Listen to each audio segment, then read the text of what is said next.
Jake Delhomme, Pro Bowl quarterback, Super Bowl quarterback, and a Raging Cajun. That's which right. That's might the matter reason we most have to him on here. BMitch. It's a Raging Cajun. How you doing, Jake? What up, Jake? I'm doing great. What's up, BMitch? No, I'm doing great. I am a Raging Cajun, and I'm like Brian. I am a USL Raging Cajun. There you go, Times baby. have changed. Now it's University of Louisiana, but we go back to the USL days. Oh, yeah. You know, what does it say about BMitch that all of his former teams are trying to change their names? Do you think it's like they're trying to differentiate from the BMitch era? No, they don't. He's the greatest player to ever wear a Raging Cajun uniform, and people still genuflect whenever they see highlights of Brian Mitchell. That's for certain. He carried that football team for years. Well, Jake, obviously you had your most success in the NFL with the Panthers. You guys went to the Super Bowl against. I mean, that Super Bowl you played against New England was an all-timer. They came out on the other side, but I'm guessing the Panthers organization means a lot to you. Was yesterday kind of a tough one? It was, man. The organization means a great deal to me. I started doing the radio in 2019, and myself and Luke Kuechly, we kind of tag team it, and it means a lot. And like I tell people, I bleed Carolina blue, and it's we've been doing a lot of bleeding the last few years. I'll be quite honest. It's been tough, and kind of going into this season, anticipation. I know for myself, if I'm going to look, I was being unbelievably realistic. I said, I think we can get 5 or 6 wins, hopefully 7. We weren't there yet. We had some good pieces. Did I think it would be this difficult, especially defensively? No, because I didn't think we'd lose as many players that we have. And that's not making excuses. That's the reality of it. And when we line up on Sundays, to be very honest, we're so depleted in our front 7 that it's almost like a make it, take it situation with us offensively. Like we've got to score. And that's and yesterday, nice opening drive, really nice mix of running pass to go down the field. And then the unfortunate interception on the screen that they took it the other way. And it didn't go well from that point on. And that's the reality of the situation. Nobody's come and save us. And that's what we're going to deal with the rest of the year until we maybe get a body or 2 back on defense. It's a tough situation right now. Jake, we dealt with a lot of losing around here too. But what went wrong with Bryce Young? Brian, this is just my take on it. I watched him play all 16 games last year. Well, 16 games. I'm sorry. 1 game he did not start due to an ankle. And I saw a kid get sacked 62 times. But I saw a kid that stayed in the pocket, and he tried. He stayed. He took hits. He got out of 20-plus sacks easily. We had 15 different combinations of guards that played last year. It was one thing after another. Adam Thielen was our number 1 wide receiver, and I don't think anyone anticipated him catching over 100 passes last year. It was just one of those. And so they made an effort in the offseason. We signed a couple of guards to a lot of money.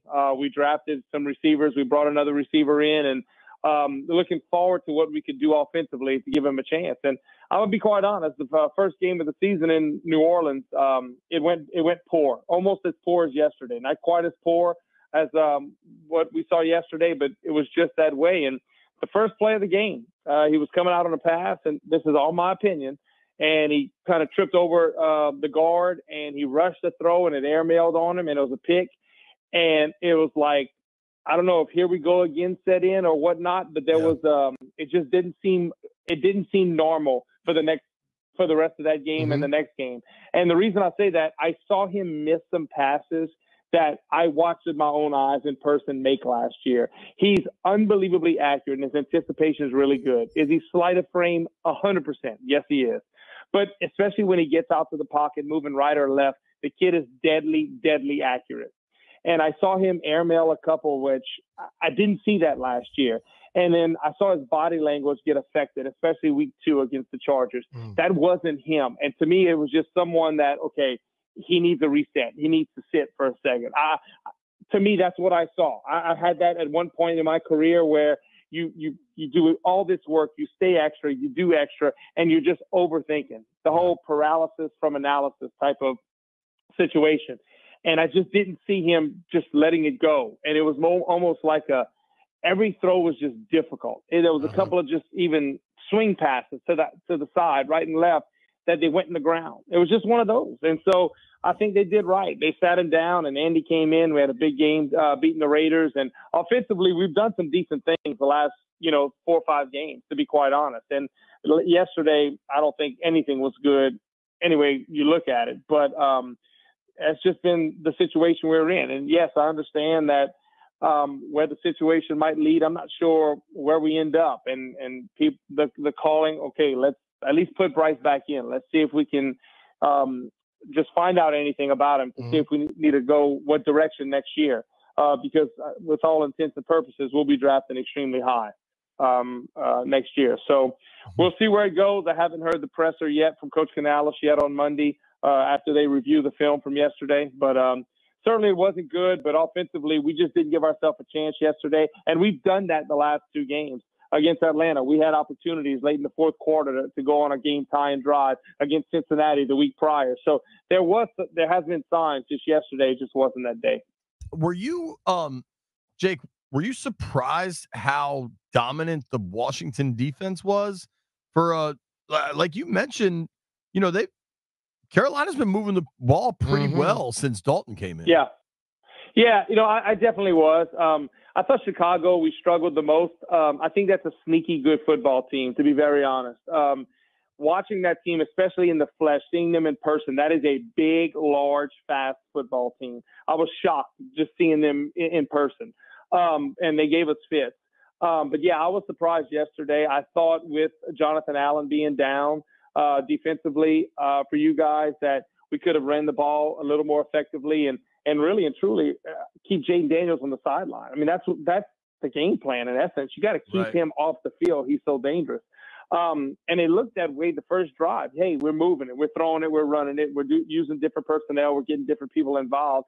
And then the screen pass returned. And then just nothing going. And then we had the other interception where 13 was able to jump the dig route for Washington. And it just went downhill from there. And just nothing seemed – it was one of those games, and I hate to say it, that happens in the NFL, but there's always some – I don't want to say always, but teams that struggle, it seems like there's always a game where it's just, okay, you got to flush that one quick and you got to get ready to go because it doesn't get any easier. We got to go to Denver, and that's a team that I was actually watching some film on them last night, and this is no disrespect to them. I don't know a lot of their players because it's like a new kind of regime, certainly with Sean, but man, they play hard and they're talented right now. Yeah, we all know Surtain and a couple of other players on the team, but other than that, it's just nobody's come and save you in the NFL. That's just the way it goes, So we got to regroup quick and see what we can do. You've seen some games with Jayden Daniels. What's your overall thought on him? Yeah, Brian, I've been watching him since LSU. I only live 45 minutes from Baton Rouge, and so watching him play, and when somebody makes SEC defenses look slow, which is what he did last year, it had to make you take notice. And just watch his progression, because as a junior at LSU, he threw the ball okay. I thought there was some consistency issues throwing the football. And as a senior, you just saw him take his game to another level, especially down the field type throws and decision making. But he was so gifted and he moved so well in the pocket. It's like not a strain for him. And so you knew he's going to give people fits in the NFL. And in preparing for the game this past yesterday's game, watching some of the film, it's like you're watching a progression. His running is off the charts, okay? But you're watching a progression of him throwing. And the Cincinnati game, I thought he made some great throws, but I thought there was a couple that, he probably could have thrown that. And that's something that, because he's so talented with his legs, that in his mind, if it's not wide open or NFL or like college open, I guess you could say, he's going to be smarter with the football. And that's a credit to him. But as he gets more, then you saw later in that Cincinnati game, he made the throw to McLaurin for the touchdown. You just start to see over and over just a little steps. And I'm drawing a blank on who he played. He threw a touchdown pass. It was in the back corner, in the back of the end zone by the goalpost. He just set his feet and he let it go early with air. And it's like, this game seems slow. It almost seems like it's slow in front of his eyes. And to watch the first play yesterday with a kind of a counter, and he takes it and he's like just tiptoeing through the forest, just the way he runs. It's just so smooth. He's so fun to watch. But I've had a close-up look for him the last couple of years, and knew one of my buddy's friends is a quarterback at LSU, and they raved about him in the classroom with him. Just a good guy, works his tail off. And I've got a couple of dear friends that work for the Commanders, and we were texting last week, and he said, Jake, he's been a rock star since he first got here. He said, he's all in and it's all ball. And listen, that's what you want. You hit a home run, and it certainly looks like Washington has done that. What did you think yesterday? Speaking with Jake Delhomme, works with the Panthers on the radio, obviously took the Panthers to a Super Bowl where they came up one Adam Vinatieri field goal away from getting a ring. Raging Cajun would be. Appreciate you making time for us, Jake. As a former quarterback that probably took some big shots along your career, what'd you think of Jayden when he had to go out? And do you think that's I'm not to ask you to speculate specifically on the injury, but just kind of, if you think he didn't come back in because of the state of that game kind of being a blowout, or if there's more to it? I would think, to be quite honest, and certainly we don't know anything yet, but I would think a lot was due to the factors of the game, to be very honest. I think had it been a little tighter, you might have seen him again. I'm just glad it wasn't a knee. When he first went down, it looked like he just dragged the leg and he went down. I'm like, oh, gosh, please no. But then when they said it was that rib area, and listen, I don't know what it is, but I've had something like that prior to one of my seasons in Carolina. I pulled a rib cartilage in practice, and it felt like I got stabbed. Yeah. And I missed I don't think I missed a few days of practice, whatever it may be. It was just one of those type of situations. Now, I don't know what his is, but certainly, watching him smile on the sideline in the second half, and yes, he was frustrated when he kind of threw the ball down or his helmet down whenever he was going out of the game. That's the competitor coming out, certainly. But you would like to think that, they caught it early enough, and it did get traumatized more, so to speak. So hopefully he's back out there sooner than later. And if anything, it doesn't look like it's a serious long-term type of injury. Yeah, for the people that he runs, okay, and like you talked about how he make everybody look slow. Everyone wants to say, well, he needs to stop running. But like when you look at it, he was still forming the guy, and he went to go down, and the guy landed on top of him. That's a freak accident.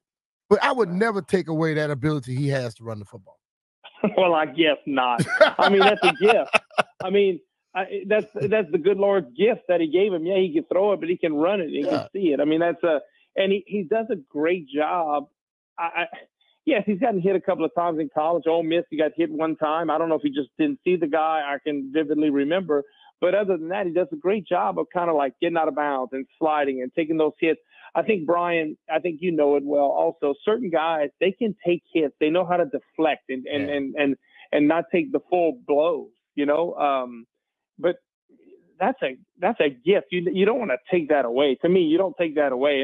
And he's going to get smarter, and he'll understand, this is 17 games. I mean, this is not college where it's 12 games and you have 4 or 5 cupcakes in there. This is week in and week out. So, he'll do a good job. And he's proven durable. I mean, this guy's played a ton of football from Arizona State and certainly LSU. So he's proven pretty durable. He for sure has. Yeah.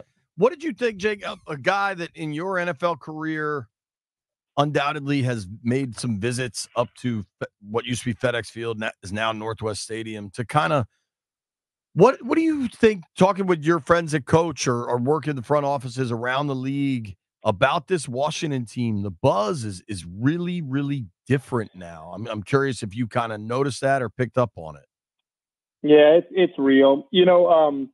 All along, you knew the fan base and the pride that area, the DC area, has for that football team, and it went on hard times for a while. And Dan Henning was a longtime coach with Joe Gibbs in that era up in Washington, and he was my offensive coordinator in Carolina. And they talked about it, and it's fun, it's refreshing. I know the NFL is going to love it. Just wait till next year. You know how many Monday night football games and Sunday night games they're going to have the Commanders on next year. It brings excitement back, and you can write that in pen, not pencil. I promise you're going to have a lot of night games next year. But I think it's great for the league, and I think Dan Quinn. What I like the most about it, and I don't know Dan, but we have the same agent, and I'm real close with my agent, and he always talked about Dan and this was before he took the Washington job, that, you know, he reinvented himself before he got another job. Like, he would, like, find out, okay, I got to change. I got to do this. This is where I thought I had a weakness. And it's something like that. And you just see the energy he brings and how the team plays. And they brought those guys in, and then Washington did a great job of signing Frankie Louvu, who is that same person. You want to talk about energy. I mean, just the energy and the passion that he brings.